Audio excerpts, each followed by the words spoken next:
এই দেশ থেকে জামায়াত ইসলামকে নিষিদ্ধ করতে হবে। জনাব নুরুল হক নূর কি বলছে দেখেন। আওয়ামী লীগ নিষিদ্ধ হয়েছে, জামাত শিবিরও কিন্তু নিষিদ্ধ হওয়া দরকার। জামাত শিবির একটা জালেম সংগঠনে পরিণত হয়েছে। এই জামাত শিবিরের মধ্যে চাঁদাবাজ গ্রুপ তৈরি করা হয়, এই জামাত শিবিরের মধ্যে সাইবার বাহিনী তৈরি হয়। আপনারা শুনেছেন বট বাহিনীর কথা, তাদেরকে প্রশিক্ষণ দিয়ে যে তারা মারা গেলে তারা বেহেশতে চলে যাবে।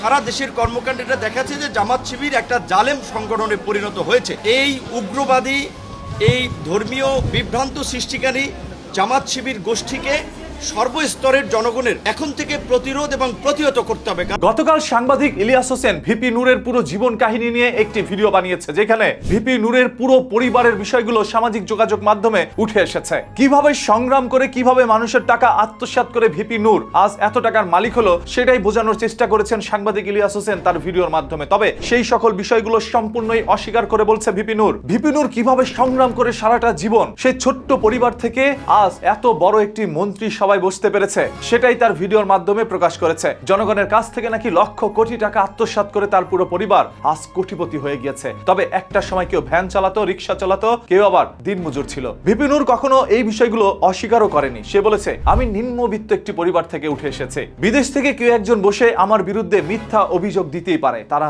নিজেরাই তো চাঁদাবাজ। ভিপি নূর তার ভিডিওর মাধ্যমে সেই সকল সাংবাদিকদেরকে বলছে, পিনাকি ভট্টাচার্য, ইলিয়াস হোসেন এরা তো দেশ থেকে পালিয়ে গিয়েছে, ওদের কথা আমি আমলে নেই না, তাই ওনাদেরকে নিয়ে কোনো ধরনের প্রশ্ন আপনারা করবেন না। এইভাবেই জনাব নুরুল হক নূরকে নিয়ে অনেকেই কথা বলছেন, কেউ পক্ষ নিয়েছেন, কেউ বিপক্ষ নিয়েছে। দেখেন, মানুষের আলোচনা থাকলে সমালোচনাও থাকবে, তবে সেই সমালোচনাটা আসলে কতটুকু সত্য সেটা জানলে আপনারা অবাক হয়ে যাবেন। একটা সময় জনাব নুরুল হক নূরের সেই দলের মধ্যে অসংখ্য কর্মী ছিল, আজ সেই সকল কর্মীগুলো নেই। সুসময় নাকি তার আশেপাশের সকল কর্মীকে তিনি ভুলে গিয়েছেন। সাংবাদিক ইলিয়াস হোসেনের ভিডিওর মাধ্যমে এই সকল তথ্যগুলো গতকাল থেকে মানুষ পেয়েছে। আর তারপর থেকে ক্ষোভে জনাব নুরুল হক নূর বলছে, এই দেশে আওয়ামী লীগ যেরকম নিষিদ্ধ হয়েছে সেরকম ভাবে নিষিদ্ধ হতে হবে জামায়াত ইসলামকেও। এরপর আসবে এনসিবির পালা, মানে সকল দল এই দেশ থেকে নিষিদ্ধ হয়ে যাবে, শুধুমাত্র জনাব নুরুল হক নূর যেই দলে থাকবে সেই দলই রাজনীতি করবে, তাদেরই রাজনীতি করার অধিকার আছে। তারপরও বর্তমান যে রাজনীতি প্রেক্ষাপট বাংলাদেশের মধ্যে এখন আমরা দেখছি, এতে করে মনে হচ্ছে এই সরকার যদি কোনোভাবে